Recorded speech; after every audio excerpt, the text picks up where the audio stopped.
I believe she saved us from a possible atomic war. Was this a prophecy for the future or the past? Upon writing the letter, Sister Lucia had warned that it not be opened until 1960. Is there a connection between that date and the Virgin Mary's prophecy of world annihilation? April 17, 1961. The U.S. launched its failed Bay of Pigs invasion on the southern shores of Cuba. This seminal event led directly to the Cuban Missile Crisis of October 1962, where the world's first nuclear superpowers engaged in a standoff that had the potential to destroy the world as we know it. Russia had brought atomic missiles to Cuba so close to our shoreline, and President John F. Kennedy said, look, no way. We want those missiles out of there right away. And Russia said, it's not going to happen. We knew we had the gun pointed at our heads. Turn back. Shall be the policy of this nation to regard any nuclear missile launched from Cuba against any nation in the Western Hemisphere as an attack by the Soviet Union on the United States. Kennedy had made it very clear in a televised address that if a missile comes from Cuba, we will react as if it had come from Moscow. So if those missiles had come from Cuba, we would have sent nuclear missiles to the Soviet Union, and the Soviet Union would have responded back. And so it would have been worldwide annihilation.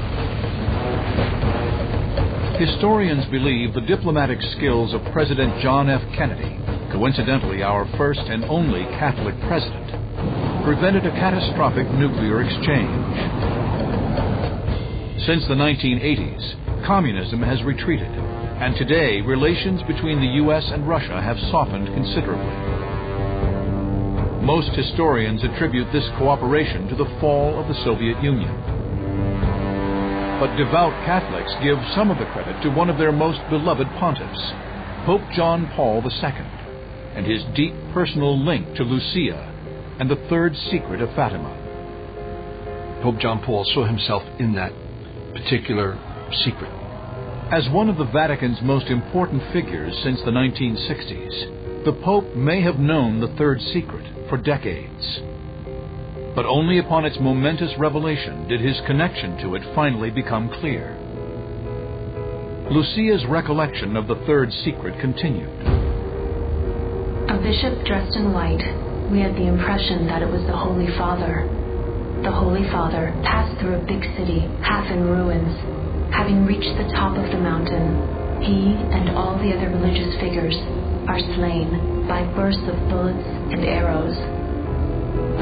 To many, this portion of the third secret describes the events of May 13, 1981, exactly 64 years after the Virgin Mary's reported first appearance in Fatima. 20,000 devotees lined St. Peter's Square for the papal address. Suddenly, shots rang out as a gunman attempted to take the life of Pope John Paul II. As he was recuperating for about 3 weeks, he asked for all of the documentation on Fatima to be brought to him. This attempted assassination provoked the Holy Father to re-examine the third secret. And it occurred to him that this secret was about him, and that it was fulfilled with this attempted assassination. He said, according to that apparition, I would have died, but I came to the threshold of death, and the Blessed Mother prevented me. And he said that Our Lady guided that bullet all through him. The bullet missed major organs in the body of the Holy Father by just fractions and fractions of an inch. A second attempt on the Pope's life came a year later during a visit to, of all places, Fatima, Portugal. A Catholic priest tried to stab the Pope with a bayonet, but was thwarted by security. Soon after the second assassination attempt, John Paul decided it was time to properly consecrate Russia. He wrote a letter to all the bishops, including the Orthodox bishops, inviting them to join him for the consecration of the world, including Russia, to the Immaculate Heart of Mary. On March 25, 1984, over 50 years after Lucia first appealed to the Catholic Church, the Vatican granted consecration to Russia. And Sister Lucia said, yes, Holy Father, heaven has accepted the consecration. And then many things took place after that were so wonderful. Gorbachev comes into power, he has a change of heart, and he decides that he wants to go and visit the Pope. Mikhail Gorbachev, with a KGB background, the most powerful communist dictator in the world, his heart was softened. His intellect was enlightened. He saw truth.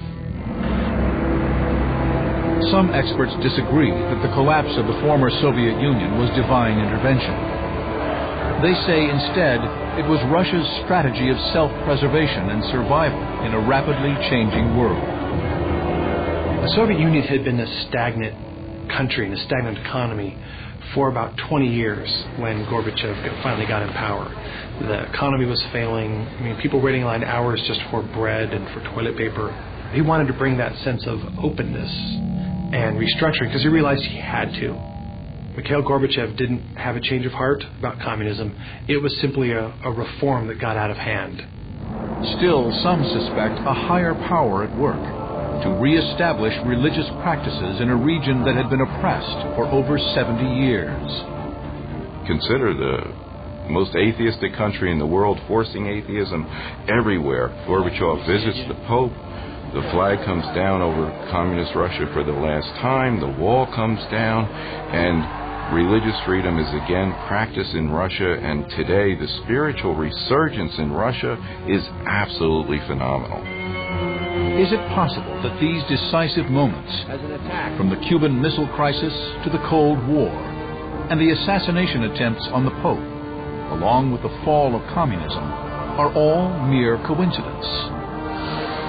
Or could they be the final fulfillment of the Fatima prophecy? By 1989, the Berlin Wall came down without a battle. The people who put it up took it down. That's a conversion. It's a change of heart.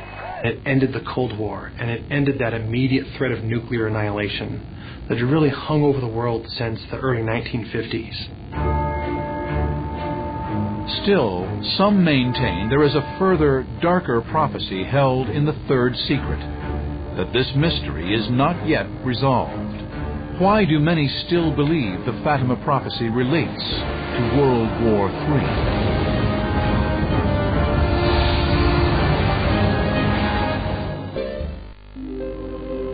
It is one of the most enduring and mysterious controversies of the Catholic Church, the prophecies of Fatima. I think there are so much controversy and speculation because we, human beings, we want to see things clearly, and so we need to look for answers. We're at a crossroads, and one direction will lead to world peace, and if we choose the wrong direction, it will lead to wars so terrible that nations will be annihilated. The first secret foretold souls burning in hell. The second secret warned of a devastating war. Believers say both of these seem to have been realized as World War I and World War II. But some say the third prophecy remains unfulfilled. If so, what hidden truths might lie in the Vatican vault? There are still some people, some groups who deny that the full text has been revealed and that the Vatican has kept something hidden. The Vatican released what they said was the third secret on June 26, 2000. And it can't be the third secret. A person who got a chance to look at the third secret said that the third secret is about 20 to 25 lines. The Vatican's version of the third secret of Fatima is 62 lines.